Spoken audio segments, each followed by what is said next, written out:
Hello everyone, welcome back to a brand new video. And today we're going to be looking at a 2024 election scenario where we have a Democrat, a Republican, and I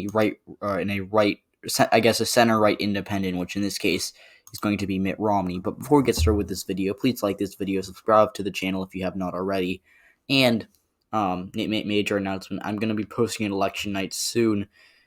It'll probably be my first election night focused on the 2022 midterms. It'll be Senate and governor, so all projections, it's not going to be a scenario. It'll just be my prediction currently for what's going to happen, but it will be cool to put it in election night format. It did take a little longer than I thought, though, so uh, yeah. But if you could drop by and check that out, that would be great if you're watching this on Saturday, which uh, most of you are probably watching this on Friday because this will be Friday's video. But with that being said, let's get started. This is going to be a very interesting scenario. I honestly have not even outlined the scenario, so I might be a little iffier than I usually am. But with that being said, we should get started with the safe states for Kamala Harris. So remember that with Trump and Romney splitting a lot of these more conservative votes, that is going to certainly uh, hurt the conservative vote as a whole. But remember that this isn't really entirely a scenario in which this Romney only would affect Trump.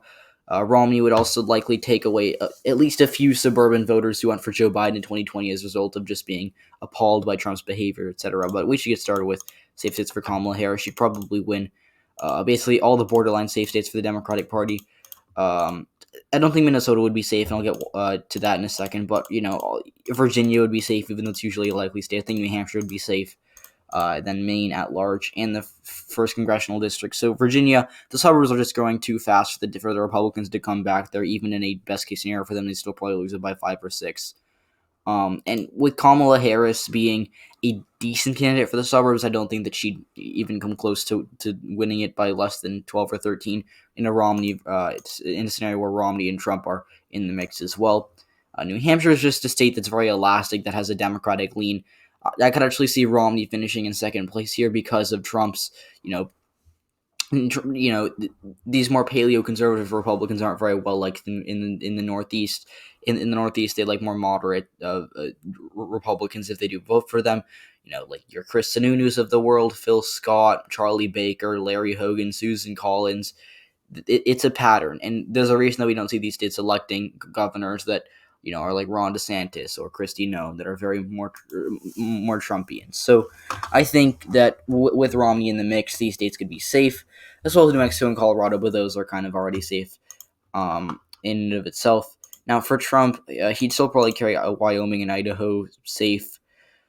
The Dakotas, we'll talk about that in a second, and I actually could see Romney doing okay in Idaho because of the Mormon vote, kind of in the South, but I'm just going to keep it as safe Trump. North Dakota would probably be safe for Trump. Nebraska, noops, not that district. Nope, not that one either. The third district would probably go for Trump safe, as would the state as a whole, I guess. I mean, maybe not. I'll just say that the third district would go for Trump safe because of how Republican it is. Oklahoma would. Arkansas, Trump had really good appeal to these ancestral Democrats, so I think that he'd do pretty well in Arkansas, as well as Tennessee, Kentucky, West Virginia. He'd win those states by safe margins.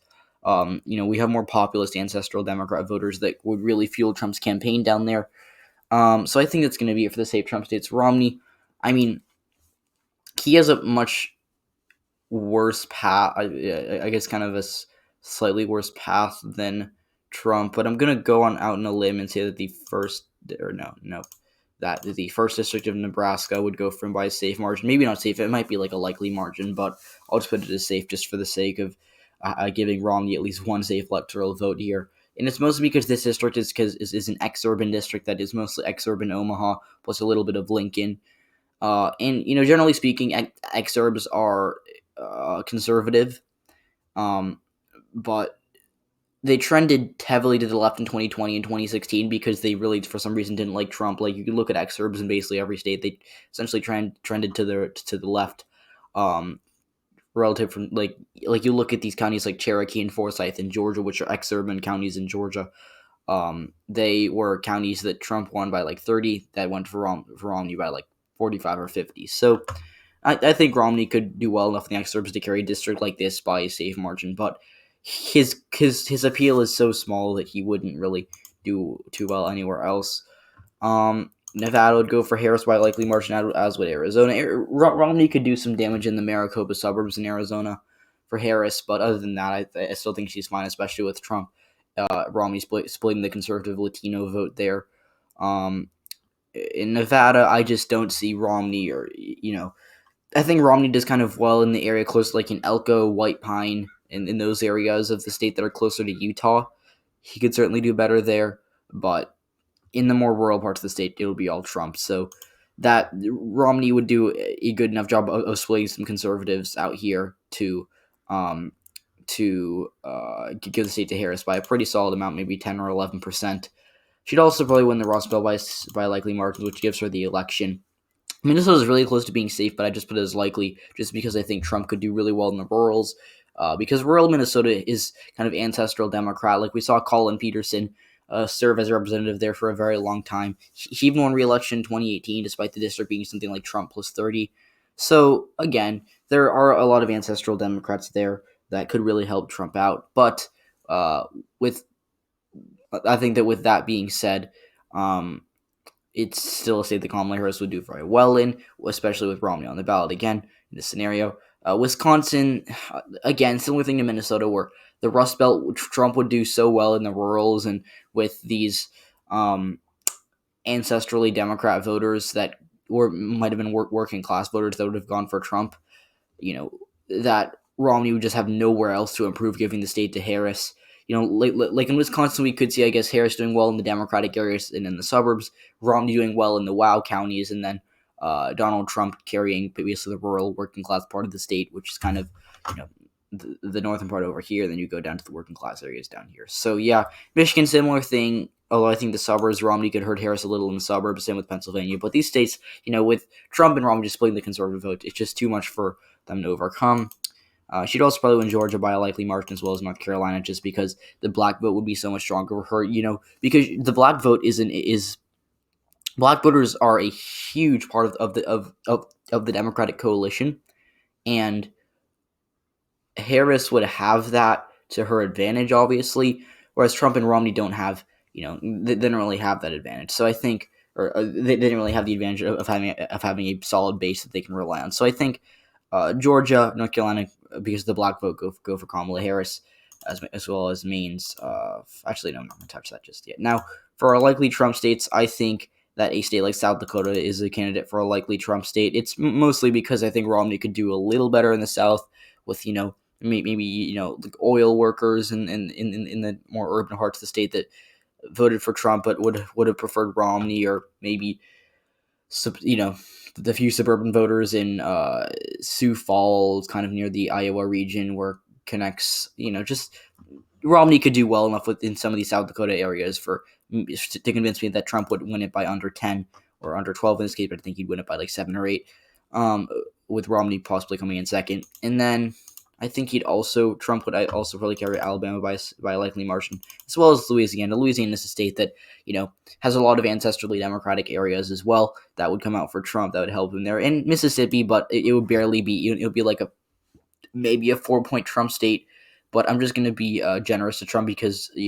polls usually underestimate him, and I'm just assuming that I might underestimate him again. So I think Mississippi is a state that Donald Trump would win by just over 5%.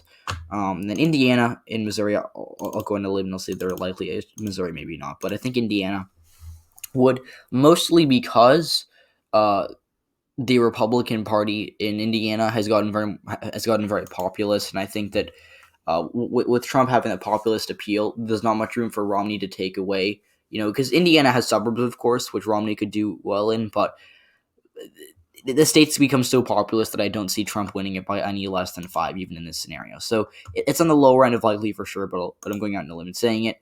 Romney, again, I think he wins Utah by a legal margin. It's his home state, and I just think that Utah, the Republicans in Utah, even though they came out for Trump, like even in areas like Provo or Utah County, Trump won the county by like 30 points or something, but I still think that Romney could win just because of how popular he is there. Again, it's not really a nationwide thing. It's just Utah Republicans are more uh, neoconservative and more establishmentarian than most Republicans are. So I think with that being said, we should move on to the lean Harris states. I think she takes Iowa, Ohio, Florida, the 2nd District of Maine by a lean margin, as well as, you might be surprised, Texas. So just to get through these, Iowa and Ohio, Trump just does so well with these working class voters that does essentially, he gets he does really well with them. Romney does okay in the suburbs, but that just leaves maybe 55% of the state to Kamala Harris, or maybe probably less than that. More like maybe we see a 50. No, not even. Maybe like a 40. Because I don't think, because actually you're right.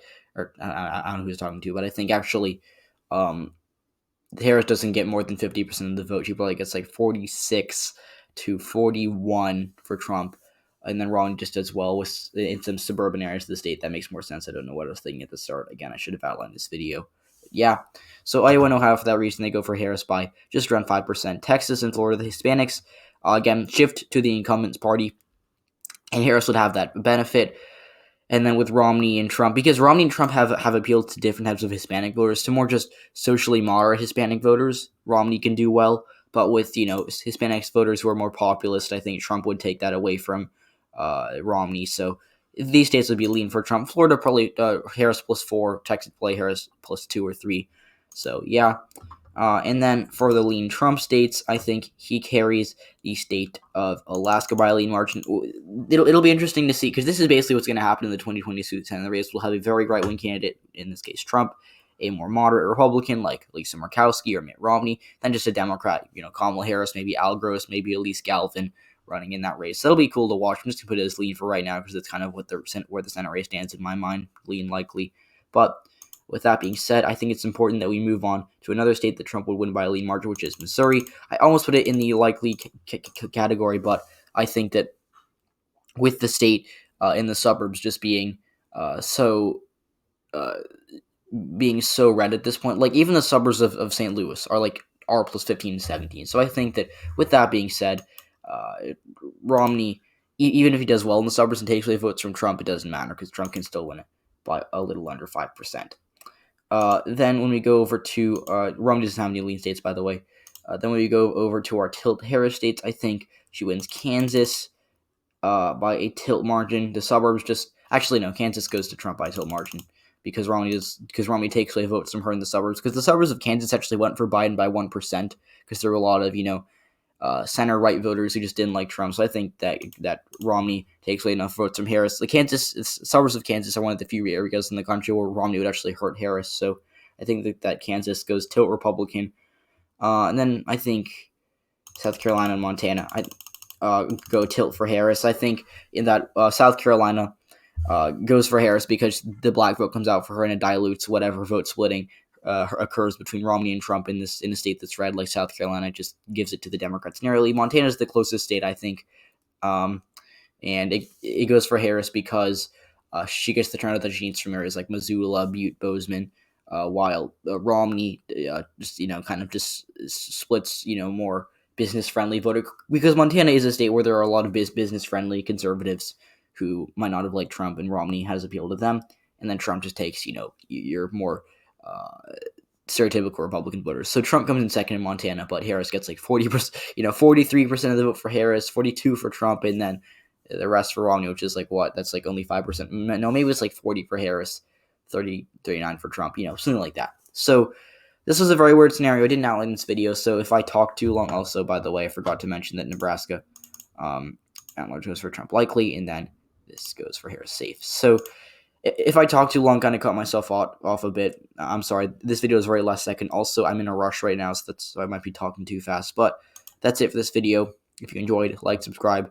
See you all next one. Goodbye.